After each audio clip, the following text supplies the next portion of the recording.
한국 교회 부흥의 진정한 시발점은 1907년 길선주 장로님에 의해서 촉발된 평양 대부흥 운동입니다.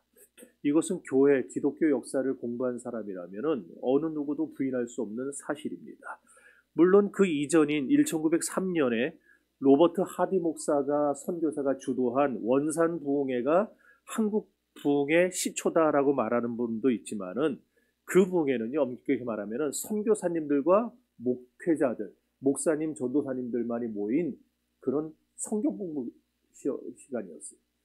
그러니까 일반 성도는 거의 없었고 다 선교사님들과 목사님들이 모여서 목회에 지친 분들, 그리고 정말 이렇게 한국 선교를 하면서 너무너무 힘들고 어려운 그런 사람들, 몸도 지치고 마음도 지친 분들을 위로하기 위해서, 그들에게 다시 한번 말씀의 비밀을 깨닫게 하기 위해서 마련된 성경 공부 시간이었어요. 거기서 부흥의 역사가 시작이 됐지만 그것은 선교사님과 목사님들에게 해당된 거였고, 성도들이 주축이 돼 성도들이 동참한 진짜 부흥은 1907년 평양 대부흥 운동입니다. 장대현교에서 시작된. 자, 어쨌든지 간에 물론 그곳에서 이제 부흥의 시작이 원산 부흥에서 시작이 되는데, 시작은 그랬어요. 이 로버트 하디 목사님이 당시에 1891년도에 조선에 와서 13년 동안 조선 선교를 했는데, 사실 이분의 마음속에 이 조선 사람들을 깔보는 마음이 있었어요. 자기는 우월하고 자기는 문명국에서 왔고 나는 너희들에게 말씀을 전하고 가르쳐주는 사람이다, 이런 어떤 일종의 교만이 있었어요. 그래서 그거를 13년 동안 그런 상태로 선교를 해오다가 1903년 원산에 모여서 이 목사님들 앞에서 말씀을 가르치고 성경을 가르치고 하는 도중에 성령님이 그 마음을 건드려 버리신 거예요. 그래서 이분이 그 목사님들과 선교사님들 앞에서 공개 회개를 합니다. 내가 이랬습니다. 내가 이렇게 교만했습니다. 공개적으로 회개를 하는데 그게 기폭제가 되어서 그곳에 모인 선교사님들과 목회자들이 회개가 막 줄줄이 이어지는 거예요. 거기 누가 참석했냐? 평양 장대현교회 길선주 장로님이 참석을 했어요. 그래가지고 그분은 당시에 장로님이었지만 교회의 영수로서, 영수가 뭐냐면은요, 전도사님을 조사라 그랬고 그 전도사님을 돕는, 이게 지금은 없어진 그런 제도인데, 직분인데, 이 전도사님이 혼자 다 감당을 못하니까 또 전도사님을 돕는 사람들을 세웠는데 그게 영수예요. 그래서 그 영수 역할을 하는 사람으로서 이제 장대현교회에서 그걸로 보내줬던 거였어요. 일주일 동안 가서 은혜 받고 와라. 근데 이 길선주 장님이 돌아와서 4년 동안 변화가 없었어요. 평양 장대현교회. 그러다가 4년 만에 하나님이 역사하기 시작하는데, 그 교인들 앞에서 이 길선주 장로님이 자기가 그동안에 저질렀던 죄들, 예수를 믿고 저질렀던 죄들을 회개합니다. 4년 동안 묵혀놨던 죄였어요. 원산에 가가지고 그 선교사들의 회개를 보면서 하나님이 자기를 찌르는 걸 느꼈지만 애써 무시하고 내 잘못, 내 부끄러운 과거를 사람들 앞에 어떻게 드러낼 수 있겠냐? 저 사람들이 나를 장로로, 나를 영수로 여기고 있는데 내가 어떻게 저런 사람들 앞에서 내가 이런 죄인이라고 고백할 수 있겠냐? 애써 무시하고 묻고 지내던 죄였습니다. 그런데 성령님이 건드리니까 도저히 견딜 수 없어서 그걸 교인들 앞에 회개했어요. 그랬더니 그 회개를 통해서 장대현 교회 모든 교인들이 줄줄이 회개하기 시작합니다. 그리고 그 회개를 통해 장대현 교회가 뒤집어졌어요. 그래서 평양에 부흥의 역사가 시작이 되고 그 시작이 전국으로 퍼져서 우리 한국교회 대부흥의 초석이 됐던 겁니다. 근데 여러분, 여기서 우리가 볼 수 있지만은 어느 교회, 어느 민족, 어느 나라든지 간에 하나님이 부흥을 허락하실 때는 반드시 선결되는 과정이 있어요. 그게 뭐겠습니까? 강력한 회개입니다. 회개의 운동이 벌어지지 않으면, 회개의 역사가 일어나지 않으면 어느 교회도 어느 나라도 부흥은 찾아오지 않는다라는 것입니다. 아프리카 콩고 민주공화국, 거기에 웸바 냐마라는 마을이 있어요. 오래전 얘기입니다. 근데 그 마을 사람들이 전체가 다 회심해서 예수를 믿는 역사가 일어났어요. 평양에 대붕이 일어났지만 평양 시민 전부가 예수 믿는 건 아니었잖아요. 근데 여기는요, 그 마을 사람이 전체가 애들서부터 노인네까지 싹 다 예수를 믿었습니다. 16,700명이. 어떻게 그런 일이 있을 수 있었는가? 그 대붕을 주도한 사람은 선교사도 아니었고 그리고 목회자도 아니었어요. 2명의 여자 성도, 1명의 남자 성도가 그 대붕을 주도했습니다. 그 세 사람이 매일 저녁 교회에 모여서 기도회를 했어요. 기도회를 봐야 뭐 우리가 아는 그런 기도회가 아니고 여기 나와서 지난 한 주간 동안 우리가 명절에 여기 불 켜놓고 음악 틀어놓고 했더니 꽤 많은 분들이 왔다 가시더라고요. 기도하러. 감사했어요. 그렇게 와가지고 자기들이 여자 2분, 남자 1분, 3분이 매일같이 나와서 기도한 거예요. 자, 그런데 그렇게 기도하는데 그 중에 어떤 한 여성도는 누구였냐? 그 교회에서 제일 봉사 많이 하던 분이었어요. 제일 봉사를 많이 하던 분. 근데 어느 날 성령님이 그 세 사람의 마음을 동시에 건드리시고 찾아오셨습니다. 이해를 돕기 위해서 우리식으로 성미라고 표현을 좀 할게요. 여러분 성미는 뭔지 다 아시죠? 네. 아프리카의 주식이 뭔지 말해봐야 모르니까 성미라고 할게요. 한 번은 이 교회에서 봉사를 제일 많이 하던 여성도가 교회에서 성미를 한자로 갖다 썼어요. 그런데 이제 다음날 갖다 놔야지 했는데 까먹은 거예요. 너무 바빠갖고. 뭐 그럴 수 있죠. 까먹었어요. 자, 그런데 시간이 꽤 지난 겁니다. 교회 나와서 매일매일 기도하는데 어느 날 성령님이 그 마음을 건드린 거예요. 너 왜 교회에 성물을 가져다 쓰고 내 맘대로 가져다 쓰고 회개하지 않냐. 그래서 순간적으로 심장이 불에 댄 것처럼 아주 너무너무 화끈거려서 이 여자 성도가 견딜 수가 없었대요. 그래서 주일날 쌀 2자루를 가지고 왔습니다. 그래서 교인들 앞에 나와서 회개를 했어요. 사실 이 쌀은 교회에 바쳐진 성물입니다. 집에 쌀이 잠시 떨어져가지고 제가 좀 쓰고 다음날 금방 사다 놓는다고 했는데 워낙 정신이 없어갖고 내가 까먹고 이때까지 왔습니다. 그래서 제가 가져갔던 건 1자루였지만 회개하는 마음으로 2자루를 가져왔습니다. 저를 용서해 주십시오. 그럼 회개를 했어요. 그러니까 같이 기도했던 또 한 명의 성도가 나와서 또 이렇게 회개하는 거예요. 저는 부잣집에서 일을 하고 있습니다. 그런데 어느 날 주인집에서 계란 하나를 몰래 가져온 적이 있어요. 계란 하나 뭐 큰 건 아니잖아요. 이 여자 성도도 뭐 대수롭지 않게 생각했던 거예요. 뭐 내가 뭐 그 집에서 뭐 100만 원, 200만 원 훔쳐온 것도 아니고 계란 하나 갖다 써먹었어요. 주인은 지금까지 제가 그걸 갖고 온 걸 모릅니다. 그러나 내가 도저히 기도하는 중에 견딜 수가 없어서 그 사실을 여러분한테 회개합니다. 내일 주인집에 계란 2개를 갖겠습니다. 그랬더니 이번엔 같이 기도하던 남자 성도가 나와서 이렇게 회개합니다. 저는 오래전에 선교사님 사택에서 봉사를 한 적이 있었는데 서재에 너무나 멋진 가죽 성경이 하나 딱 꽂혀 있는 거예요. 그걸 보는 순간에 얼마나 그 성경이 갖고 싶었는지 선교사님한테 말을 안 하고 몰래 갖고 나왔습니다. 나중에 선교사님이 그 성경을 찾는 걸 알았지만 내가 가져갔습니다. 도저히 말을 할 수가 없어서 그냥 모른 척 지내왔습니다. 그런데 저도 기도하는 중에 하나님이 자꾸 그 사실을 생각나게 하셔서 견딜 수 없어서 이제 이 성경책을 우리 선교사님께 다시 돌려드립니다. 여러분 저를 용서해 주십시오. 자신들의 잘못을, 과거의 잘못을 바로잡으려는 이 세 사람의 진실한 회개가 웬바냐마의 놀라운 기적과 부흥을 가져왔던 것입니다. 마을 사람들이 저마다 자기들의 죄를 고백하기 시작했어요. 그리고 얼마 안 가서 그 마을에 사는 모든 사람이 다 예수 그리스도를 영접하는 역사가 일어났습니다. 여러분, 과거의 삶을 바로잡으려는 이런 겸손하고 진실한 회개야말로 새로운 하나님의 역사를 가능케 해줍니다.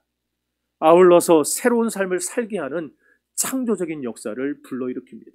그러므로 오늘 우리 중에 창조적인 생명의 역사를 경험하고 싶은 그런 교인이 있다면, 여러분도 하나님의 놀라운 은혜를, 하나님의 강력한 은혜를 체험해보고 싶은 분이 있다면 누구든지 과거의 잘못을 단절하고 과거의 허물을 똑바로 회개하고 그것과 끊어지는 그런 결단을 하실 수 있기를 바랍니다.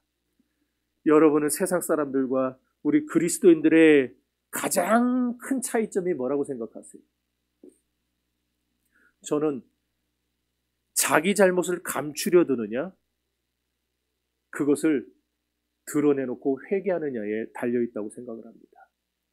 세상은 자꾸만 감춰요. 자기 잘못을 드러내지 않습니다. 그러나 그리스도인들은 내 잘못을 고백합니다. 놀라운 것은 그렇게 잘못을 드러내던 시절의 우리 기독교는 비록 적은 무리였지만 세상에서 강력한 힘을 발휘했어요. 세상을 신선한 충격에 빠뜨렸습니다. 나아가서 세상을 변화시키고 그들을 선도할 수 있었습니다. 반면에 지금의 기독교는 어떻습니까? 지금의 기독교는 그때와 비교할 수 없을 정도로 거대해졌어요. 강대해졌습니다.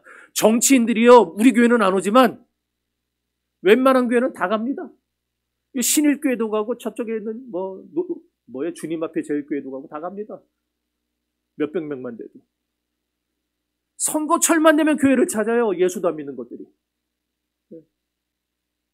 그런데도 이상하게 교회는 점점 세상에서 외면을 받습니다. 사람들에게 손가락질 받고 있습니다. 저는 그 이유가 어느 순간부터 교회가 그리고 성도들이 자꾸만 자기들의 잘못을 감추기 시작한 데 있지 않나 생각을 합니다. 내 잘못을, 내 부끄러움을, 내 허물을 하나님 앞에 정직하게 내놔야 되는데 그걸 내놓지 않아요. 자꾸 숨겨요. 그냥 넘어가면 모르겠지. 내가 말 안 하면 아는 사람 없겠지. 왜 모릅니까? 저는 우리 교인들 중에 누가 어디서 담배를 피는지도 압니다. 어디서 뭐 하는지도 다 압니다. 봤으니까, 내가 내 눈으로 봤으니까. 그러나 말 안 해요. 본인이 자신의 허물을, 자신의 잘못을, 자신의 과거를 하나님 앞에서 단절해야지 제가 얘기한다고 되겠습니까? 바울도 아마 그런 목적으로 오네시모를 빌레몬에게 돌려보내기로 결정했던 것 같아요.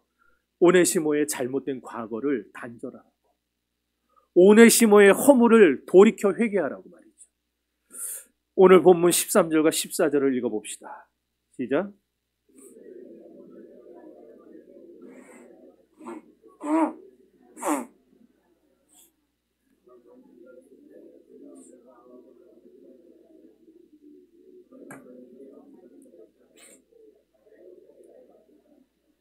여기 보시면은요, 바울의 봉사 원칙 두 가지가 나옵니다. 첫 번째 원칙은 바울은 언제나 그리스도인들에게 예의를 지켰다라는 거예요. 여기서 바울은요, 지금 오네시모를 돌려보내는 것이 그리스도인들이 당연히 해야 될 일이다. 내가 빌레몬에게 지켜야 될 예의다. 그렇게 말을 하고 있어요. 지금 여기 빌레몬의 허락이 없이는, 승낙이 없이는 이 말. 우리가 지난번에도 말씀을 드렸지만은요, 사실 바울이요, 오네시모의 도움을 받고 오네시모가 도와주는 가운데 사역을 계속할 수 있는 그런 당연한 위치에 있던 사람이었어요. 일단 사도였잖아요. 그리고 빌레몬의 스승이었어요. 그래서 당시 관습에 따르면은요, 굳이 빌레몬의 허락을 안 받아도 됩니다. 오네시모를 그냥 쓰는 거는. 그런데 바울은 빌레몬에게 내가 너의 허락이 없으면은 오네시모의 도움을 받지 않겠다. 철저하게 빌레몬에게 예의를 지키고 있어요. 오늘날요, 교회를 다니는 사람들이요, 신앙이라는 미명 아래 그리스도인으로서 마땅히 지켜야 될 예절들을 무시하는 경우들이 많습니다. 성도 상호 간에 지켜야 될 예절들 무시될 때가 많아요. 그냥 하나의 예를 들면은, 어려서부터 주일학교에서 같이 자란 사이에서는요, 형, 누나, 오빠, 동생이 자연스럽습니다. 어렸을 때부터 주일학교에서부터 오빠, 언니, 형, 누나 이랬으니까 나이를 먹어서도요, 교회에서 형, 누나, 오빠, 언니 합니다. 이름도 불러요. 누구야, 누구야. 근데 그게 여러분은 모르겠지만 교회 성장에 해가 됩니다. 왜 그러냐? 새 가족들이 거기에 들어갈 틈을 못 찾아요. 너무 견고해, 그 모임이. 그래서 새 가족들이 그 안에 들어갈 수가 없어요. 그래서 왔다가 가고 왔다가 가고 본인들은 몰라요. 근데 목회자 눈엔 보입니다. 그래서 제가 이 교회 처음 부임했을 때부터 교회 안에서는 제발 이름 부르지 말고 형 누나 하지 말고 직분을 부르세요 그랬어요.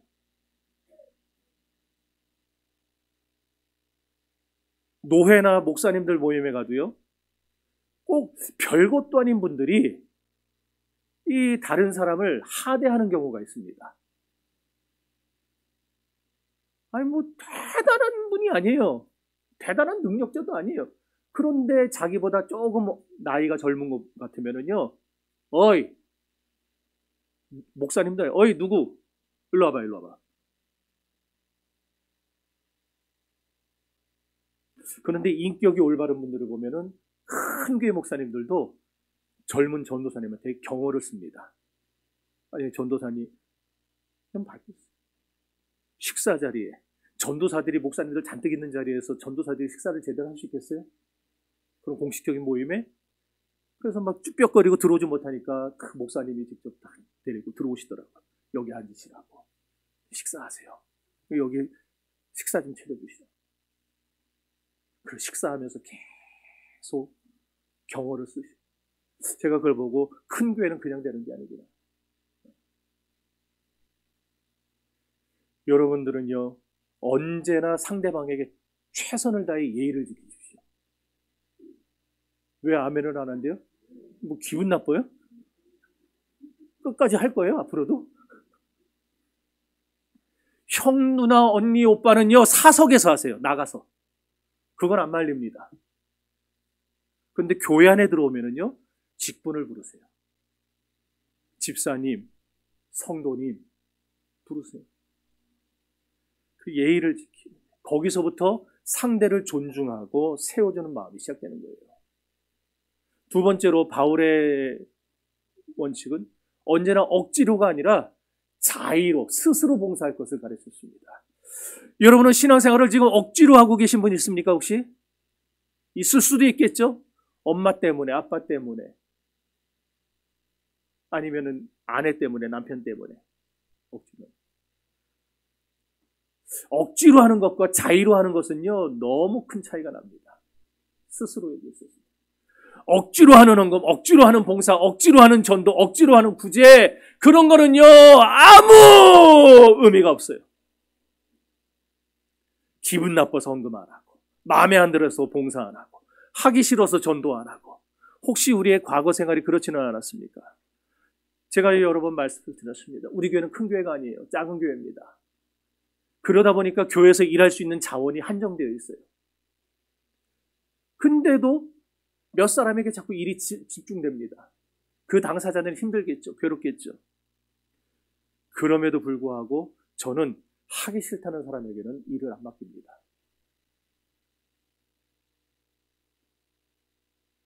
이건 제 목회 철학이에요. 하나님도 똑같습니다. 자의로 헌금하고 자의로 봉사하고 자의로 전도하고 자의로 구제하는 자들을 기뻐하시지 억지로 하는 것은 기뻐하지 않습니다. 제가 사랑이 없어서 하기 싫다는 사람 붙잡아가지고 아유 설득해가면서 일 좀 맡으세요, 일 좀 맡으세요. 그거 안 하는 거 아니에요. 사랑이 없어서 안 하는 거 아니에요. 저는 여러분 사랑해요. 의심 좀 하지 마세요. 의심 좀. 사랑해요. 사랑 안 했으면 벌써 갔어요. 저. 사랑하니까 있는 거예요. 그런데 하기 싫다는 사람에게 구걸하면서까지 일을 맡길 수 없어요. 왜? 이건 성역이잖아요. 하나님의 일이잖아요. 내 개인적인 일이라면 사정하겠죠. 좀 도와달라고. 그러나 이건 하나님의 영광을 위한 일입니다. 하나님의 영광을 위한 일을 하는데 내가 구걸해가면서 맡긴다? 그건 하나님이 나에게 그렇게 말씀 안 하세요. 진정한 봉사는 누가 억지로 시켜서 하는 게 아니고 스스로, 본인 스스로 우러나서 해야 되기 때문입니다. 여러분, 우리는 우리 자신을 그래서 점검해 봐야 돼요. 나는 과연 지금까지 우러나오는 심정으로 우리 하나님을 섬기고 있는가? 나는 정말 하나님의 영광스러운 사역에 동참하고 싶어 하는가? 내 주님 다시 오시는 그날에 나는 그 주님 앞에 발 아래 엎드려 내 눈물로 주님의 발을 씻고 내 머리털로 주님의 발을 닦을 그런 자세가 되어 있는가? 진정 하나님의 영광스럽고 거룩한 성역에 세 발의 피만큼이라도 내가 쓰임받고 싶은 그런 분들이 있다면요, 억지로 하지 마십시오. 자원하십시오. 이것이 진정 주님을 위한 봉사입니다. 우리 더함교회, 우리 교회 성도들은 이와 같이 억지로 하는 자들이 아니고 자원하여 할 수 있는 저도 그런 성도들도 다 될 수 있기를 바랍니다. 이제 15절부터 19절까지를 보면은 오네시모를 위해서 아주 바울이 간절하게 부탁하는 내용이 나옵니다. 15절, 16절 시작.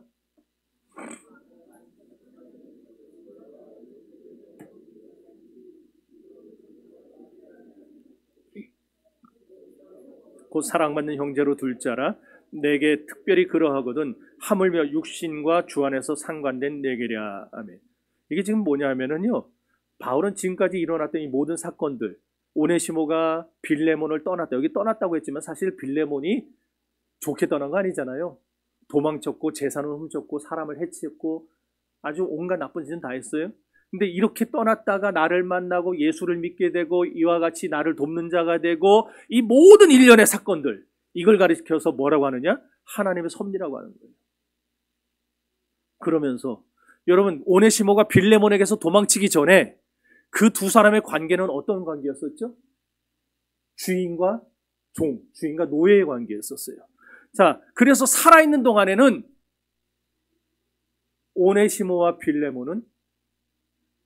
오네시모는 끝없이 빌레몬의 노예로 살 수밖에 없었을 겁니다. 그렇죠? 그러나 살아있는 시간은 잠깐입니다.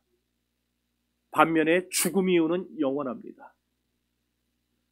50년, 60년 사는 동안에 빌레몬의 종으로 살 수밖에 없었겠지만 그런 삶은 50년, 60년 지나면 끝이고 그 이후에는 영원한 시간이 오는데 그 영원한 시간에는 빌레몬은 더 이상, 오네시모는 빌레몬의 노예가 아닌 거예요. 어렵습니까? 그럼 이렇게 좀 예를 들어볼게요. 저는 예수 그리스도를 믿음으로 영접하고 하나님의 자녀가 됐습니다. 여러분도 그와 똑같이 예수님을 믿음으로 하나님의 자녀가 되셨습니까? 그렇죠? 그러면 저와 여러분의 관계는 어떤 관계죠? 아무것도 아니에요? 어떤 관계입니까? 네, 목회자와 성도의 관계죠. 그러나 그거는 일시적인 관계예요. 제가 비록 목사고 여러분 성도지만 그건 일시적인 관계. 무슨 말이냐? 저는 이제 만 70이 넘으면 은퇴합니다. 은퇴하면 더 이상 이 교회의 담임이 아니에요.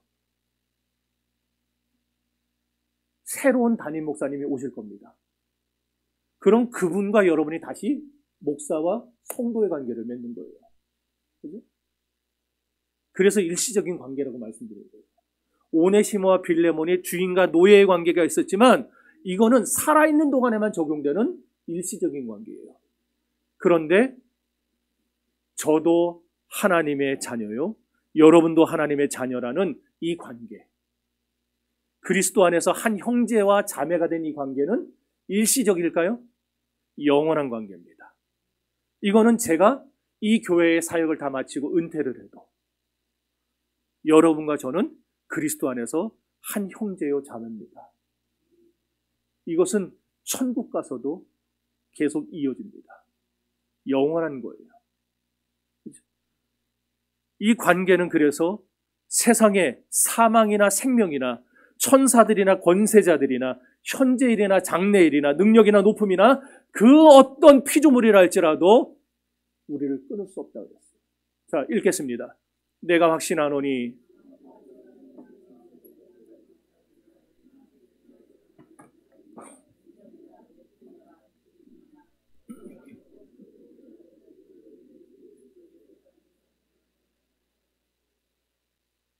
아멘.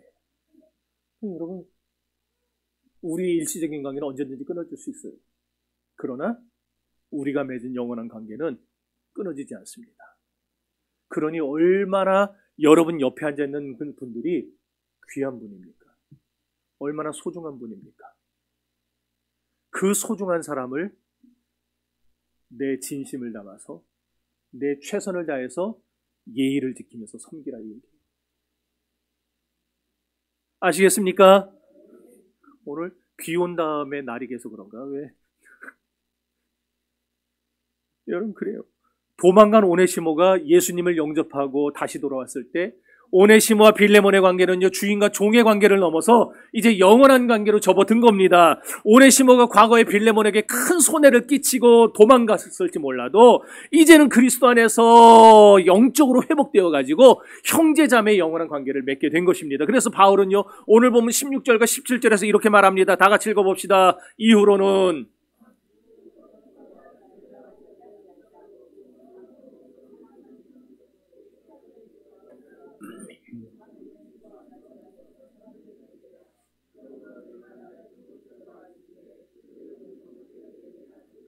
아멘.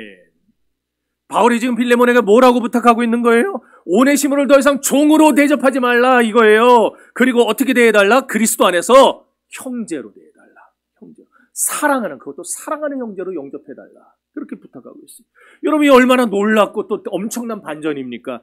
주인에게 막대한 피해를 입히고 도망쳤던 오네시모가 그 넓은 로마 땅에서 어떻게 바울을 만나요? 어떻게? 그것도 감옥에 갇혀있는 바울을. 또 아무리 바울에게 복음을 전해들었다 하더라도 전도를 받았다 한들 어떻게 그렇게 마음을 열고 진정한 그리스도인이 될 수 있었겠습니까? 또 그리스도인이 되었다 한들 어떻게 옛주인 빌레몬이 그리스도 안에서 오네시모를 자기와 똑같은 믿음의 형제로 받아들이는 놀라운 인연을 맺을 수 있단 말입니까? 이 모두가 하나님의 섭리 아닙니까? 그리고 우리는 여기서 참으로 놀라운 바울의 선교 원칙을 발견하게 됩니다. 그 원칙이 뭐냐? 바울은 제도가 아니라 사람을 개혁하는데 주력했다는 거예요. 그렇습니다. 오늘의 문제, 이 시대의 문제, 우리 교회의 문제는 제도에 있는 것이 아닙니다. 사람에게 있습니다. 제도가 아무리 바뀌어도 사람이 바뀌지 않으면 문제는 그대로입니다. 우리가 아무리 교회 제도를 바꿔봅시다. 아무리 정치 제도를 바꿔봅시다. 그러면은 민주당이 변하고 국민의힘이 변할까요? 그러면 우리 교회가 변하고 우리나라가 변할까요? 천만의 말씀, 만만의 콩떡입니다. 여러분, 교회를 출석하는 교인들이 변화되지 않고 우리나라의 정치를 책임지고 있는 정치인들이 변하지 않는 한 문제는 그대로 남아있을 수밖에 없습니다. 아닐 것 같습니까? 여러분, 민주주의, 지금 전 세계의 민주주의가 대부분이죠. 근데 유럽식 민주주의가 있고 미국식 민주주의가 있어요. 유럽의 민주주의가 더 훌륭할까요? 미국의 민주주의가 더 훌륭할까요? 뭔지 잘 모르세요? 질문하는 의도를? 유럽의 민주주의는요, 쉽게 얘기하면 힌트 하나 드리면 대부분이 왕정입니다. 여전히 지금 왕이 다스려요. 물론 입헌군주제라고 해가지고 왕은 형식적이고 실제는 뭐 수상이 다스리고 하는 나라들도 꽤 있지만은, 그러나 대부분의 유럽 국가들이 아직도 왕이 있어요. 자, 우리는 머릿속에 왕이 다스리는 나라는 민주주의 아니에요? 아니죠. 그런데 지금 그 나라들은 왕이 다스리는데 민주주의를 훌륭하게 지금 해나가고 있어요. 그런 점에서 저는 유럽식 민주주의가 미국식 민주주의보다 더 낫다고 생각을 해요. 사람들은 생각합니다. 왕이 다스리면 민주주의가 안 되고 대통령이나 수상이 다스려야 민주주의가 된다. 아니에요. 문제는 다시 말하지만 제도에 있는 것이 아닙니다. 사람에게 있는 겁니다. 사람이 변해야 사회가 변하고 제도가 변하고 모든 것이 변화되는 줄 믿으시기를 바랍니다. 제가 2주 전에 로마 제국 내에 6천만 명이 넘는 노예들이 있었다고 그랬어요. 우리 대한민국 인구보다 많습니다. 근데 그 노예들에게 인권이라는 게 있었어요? 없었습니다. 비참했어요. 주인이 죽이면 이유 없이 죽는 거예요. 주인이 밥 먹다가 돌 씹었어요. 그럼 기분 나쁘다고 옆에 있는 노예 죽이는 거예요. 그렇게 인권이라는 게 없던 노예들이었어요. 짐승보다 못한 삶이었습니다. 그런데도 바울은요, 단 한 번도 그런 노예 제도는 사회학이니까 폐지하라, 폐지하라, 그거 한 적 없어요. 그 사실 때문에 오늘날 바울이 자유주의자들에게, 자유주의 신학자들에게 얼마나 많은 공격을 받는지 모릅니다. 그렇다면 참 이상하지 않아요? 바울이 한마디 할 만한데 왜 그런 사회 문제에 바울은 입을 다물고 있었을까? 사회의 개혁, 제도의 개혁으로는 문제를 해결할 수 없다는 사실을 바울은 잘 알았기 때문이에요. 그런 의미에서 오늘날의 자유주의 신학은 신기루를 쫓는 가짜 신학입니다. 바울의 이러한 신학적 정통성이 종교개혁으로 이어졌기에 우리 개혁주의는 사회개혁을 말하지 않습니다. 제도의 개혁을 말하지 않습니다. 통합 측이나 감리교나 기장 측은 나가서 막 으쌰으쌰하고 막 데모를 해도 우리 학동 측은 그거 안 합니다. 데모 반대예요. 폭력을 미워합니다. 왜냐? 사람이 바뀌지 않으면 제도는 절대 바뀌지 않기 때문에. 아무것도 바뀌는 건 없다는 것을 성경이 증거해 주기 때문에. 그래서 우리 개혁주의는 철저하게 사람에게 집중합니다. 한 영혼의 구원을 위해서, 한 사람의 변화를 위해서 모든 걸 쏟아붓습니다. 바울이 오네시모에게 그랬고 빌레몬에게 그랬던 것처럼. 바울은 빌레몬을 전도해서 그리스도인으로 양육시켰습니다. 오네시모에게도 전도해서 진정한 그리스도인으로 변화시켰습니다. 그랬더니 어떻게 됐습니까? 둘은 다시 만났어요. 여전히 주인이고 노예입니다. 그런 노예제도 폐지하라 바울은 말 안 했지만 이 둘은 그리스도 안에서 형제와 자매가 됐습니다. 형제가 됐어요. 이후로 이 둘의 관계는 어떻게 변화가 됐을까요? 둘의 교제는 어떻게 변화가 됐을까요? 말만 형제고 여전히 빌레몬이 오네시모를 노예처럼 대했을까요? 아니죠. 진정한, 영어 써서 죄송합니다, 브라더후드, 진정한 형제가 회복이 되었습니다. 개혁하라 안 해도 사람이 바뀌니까 바뀌더라는 거예요. 당시 1세기 그리스도인들 마찬가지였습니다. 그 사람들은요, 노예제를 폐지하라는 운동을 벌이는 대신에 사회 구석구석에 들어가서 진짜 순수한 복음으로 진정한 혁명을 했습니다. 그래서 312년 로마 원로원에서 노예를 죽이는 행동을 금지하는 법안이 통과가 됐어요. 그리고 다음엔 313년에 콘스탄티누스 황제가 기독교를 국교로 공인하는 일이 벌어집니다. 그리고 400년대 초에 노예제는 로마 제국 내에서 자취를 감추게 됩니다. 노예제 없애라! 노예제 이 비인간적인 이런 거 없애야 된다! 사회악이다! 그런 거 안 했어도 한 영혼을 전도해서 그 사람을 그리스도인으로 만들었거든요. 그들이 들어가는 원로원, 그들이 들어가는 직장, 그들이 들어가는 사업장, 그들이 들어가는 가정에 변화가 일어나기 시작하고 결국 로마 사회 전체가 하나님 앞에 굴복하는 그런 역사가 일어났다는 겁니다. 결국 오늘 우리들이 해야 될 것도 자명합니다. 오늘 우리는 이 세상의 상황들을 보면서 이것도 안 되고 저것도 나쁘니까 다 뜯어 고쳐라 그 말하기 이전에 우리는 먼저 사랑의 복음으로 그 사람들을 찾아가야 됩니다. 그리고 그 복음으로 그들의 내면을 변화시켜 주어야 됩니다. 이 나라, 이 사회가 썩었습니까? 맞습니다. 썩었습니다. 썩은 내가 풀풀 풍깁니다. 도대체 안 썩은 것을 찾아보기 어려울 정도로 이 나라는 지금 심각합니다. 그럼 이 나라를 변화시키려면 어떻게 해야 되겠습니까? 그리스도의 복음 전도만이, 사랑의 복음만이 유일한 방법인 줄로 믿습니다. 그러므로 여러분, 여러분의 가정이 변화되고 여러분의 자녀가 변화되고 여러분의 부모가 변화되기를 바라십니까? 여러분의 직장과 사업장이 변화되기를 바라십니까? 여러분 이 나라가 변화되기를 바라십니까? 그렇다면 제발 복음을 전해야 됩니다. 예수를 모르던 시절 저와 여러분이 풀풀 풍기던 그 썩은 내, 이제 그 모든 썩은 내를 끊어버리고 그 과거를 바로잡고 사랑의 복음으로 내 가정과 내 나라와 내 민족을 변화시켜 나갑시다. 성경에 계시된 그리스도의 보혈의 복음, 이 순수한 복음으로 사람들이 영혼에 접근했던 바울처럼 우리도 순수한 복음으로 이 나라의, 이 민족의 역사를 바꿔봅시다. 복음이 세상을 변화시킵니다. 복음이 사람을 사람답게 변화시킵니다. 사랑의 복음만이 사람을 근본적으로 변화시킬 수 있음을 믿으시기를 주의 이름으로 축원합니다. 오늘 18절 다 같이 읽습니다. 그가 만일 내게 불의를 하였거나.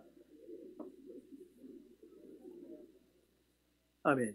바울은 여기서요, 오네시모가 만약 빌레몬에게 금전적인 손해를 끼친 게 있다면, 빚을 진 것이 있다면 다 내가 갚아주겠다, 내가 변상하겠다 말을 하고 있어요. 이게 무슨 말일까요? 참된 사랑에는요, 언제나 물질적인 희생이 따른다는 겁니다.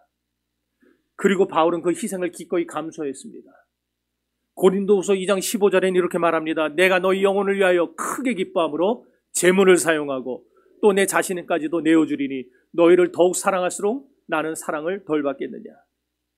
이것이 사람에게 접근하는, 영혼에게 접근하는 바울의 태도였어요. 그러나 오늘날 많은 교인들이 하나님을 위하여, 교회를 위하여 물질로 섬기기를 원치 않습니다. 교회에다 헌금해봐야 엉뚱한 짓만 한다고.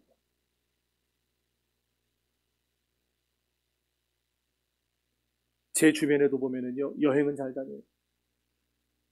외식도 자주 합니다. 그런데 하나님께는 정말 인색한 사람들이 있어요.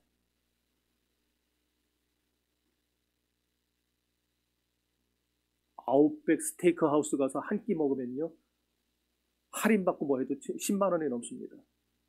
근데 하나님 앞에 부활절 헌금 드리고 성탄절 헌금 드리는데 10,000원을 하고 5,000원을 하고, 내가 뭐 헌금 액수 갖고 뭐 하는 것보다 그 마음을 얘기하는 겁니다. 너무 인색해. 하나님께 한 영혼을 하나님께 인도하기 위해 선물을 사주고 그 사람에게 밥을 사 먹이는 걸 아까워하는 사람이 있어요. 여러분, 입으로만 하는 건 누구나 다 합니다. 생각해 보세요. 여러분이 가족을 진정 사랑합니다. 그러면은 내가 가족을 사랑하는 증거가 뭐로 나타날까요? 가족을 위해 돈 쓰는 겁니다. 가족을 위해 쓰는 돈은 아깝지가 않아요. 사랑하니까. 아니, 도리어 기쁘죠. 내 자식을 위해서, 나는 지금 밥을 안 먹고 한 끼를 굶어서 요 돈을 마련했지만 내 자식이 필요할 때 이걸 전해주면은요, 나는 기쁩니다. 밥을 안 먹었어요. 그게 부모의 마음이죠. 그게 가족의 사랑입니다. 하나님을 진정 사랑한다면 하나님께 드리는 게 아깝지 않습니다. 진짜 영혼을 사랑한다면 한 영혼을 살리기 위해 써대는 이 돈이 하나도 아깝지 않아야 됩니다. 그러나 그 전에 우리가 또 먼저 알아야 될 내용이 하나 더 나와요. 성도 여러분, 우리는 처음에 사실 하나님의 형상대로 지음받은 유익한 존재들이었죠. 그런데 하나님이 그렇게 기대를 거실 정도로 유익한 존재들이었던 우리가 어떻게 됐습니까? 죄로 말미암아 다 부패해졌어요. 썩었어요. 의인은 없나니 하나도 없고 다 치우쳐 무익하게 되었다. 한 가지로 무익하게 되었다라고 말합니다. 보잘것없게 된 거예요. 형편없는 존재로 전락한 겁니다. 그런데 그런 우리를, 무익한 우리를, 보잘것없는 우리를, 형편없는 우리를, 아무 가치 없는 나를 위해 주님이 피 흘려 죽으심으로 내 죄와 사망에서 나를 건져내셨어요. 그렇게 해서 우리는 다시 하나님 앞에 유익한 존재로 거듭났습니다. 그게 여기 앉아있는 저와 여러분입니다. 누구 때문에? 예수 그리스도 때문에. 내가 한 게 아니에요. 예수 그리스도께서 나와 하나님 사이를 다시 회복시켜 주셨기 때문에 내가 무익한 존재에서 유익한 존재로 다시 거듭나게 된 겁니다. 여러분, 바울이 지금 빌레몬과 오네시모 사이에서 마치 예수님처럼 등장하는 모습이 보이십니까? 그 둘 사이에 화해 중보자 역할을 하고 있는 게 보여지십니까? 그렇다면 바울이 그렇게 할 수 있었던 이유가 뭐였을까요? 어떻게 오네시모의 빚을 대신 갚아주겠다고 할 만큼 바울은 그렇게 강력한 사랑을 행사할 수가 있었던 걸까요? 그 사랑의 배후에는 뭐가 있었길래? 그것은 바로 바울이 먼저 그리스도의 큰 사랑을 체험했기 때문입니다. 아무 조건 없이 자기 죄를 용서하신 주님의 사랑을 경험했기 때문이에요. 그랬기에 바울 또한 오네시모에게 아무 조건 없이 사랑을 줄 수 있었던 겁니다. 내가 값없이 이와 같이 받았으니 나도 너에게 값없이 주노라. 이게 가능해졌던 겁니다. 2차 세계대전이 끝나고 직후 미국의 가정집들 대문에는 별표가 그려진 대문들이 많았대요. 어느 성탄절 이브에 그 저녁에 아빠와 아들이 길을 걷고 있었습니다. 꼬마가 그 별표를 보고 너무 궁금한 거예요. 집집마다 그려져 있으니까. 너무 많이 그려져 있어요. 그래서 아빠에게 물었어요. 아빠, 저 별표는 왜 그린 거야? 저건 뭐야? 저 별표는 저 집에 있는 누군가가 너와 아빠의 평화를 위해, 우리의 자유를 위해 피 흘려 죽었다는 표시야. 전쟁터에 나가서 죽은 그 군인들을 기념하기 위해 별표를 그려놓은 거였어요. 계속 길을 걷다가 꼬마가 다시 아빠에게 묻습니다. 아빠, 그럼 저 하늘에 있는 저 별은 무슨 표시야? 그때 아빠가 아들의 손을 잡고 이렇게 대답합니다. 저 별은 우리를 죄와 죽음에서 해방시켜 주시고 참 자유와 구원을 주시려고 예수님이 우리를 대신에 죽었다는 걸 기념하는 표시야. 사랑하는 성도 여러분, 그리스도께서 이 땅에 오셔서 우리를 위해 죽어주셨기 때문에 우리에게 하늘의 자유와 그 용서와 죄사함의 은혜가 허락되었음을 기억합시다. 그 사실을 기억하는 성도는 또한 바울의 삶을 기억해야 합니다. 여러분이 하나님께로부터 진정 무조건적인 진짜 사랑을 받았다면 이제부터는 우리 차례입니다. 이제 우리가 그 사랑을 우리 주변에 나눠줘야 될 차례입니다. 우리의 과거와 단절합시다. 사랑 없는 과거의 삶을 바로잡읍시다. 인색한 과거의 삶을 바로잡읍시다. 희생 없는 과거의 삶을 바로잡읍시다. 예수쟁이 흉내만 내던 과거의 삶을 바로잡읍시다. 그리하여 허물과 죄로 죽었던 백해무익했던 나를 위해 기꺼이 죽어주신 예수 그리스도의 사랑에 반응하여 내가 받은 진정한 사랑을 이웃에게 전하는 새로운 삶을 살아갑시다. 이 아침 그런 삶을 결단하는 우리 모든 더함 가족들이 되시기를 주님의 이름으로 축원합니다. 다 같이 기도합시다. 전능하신 하나님,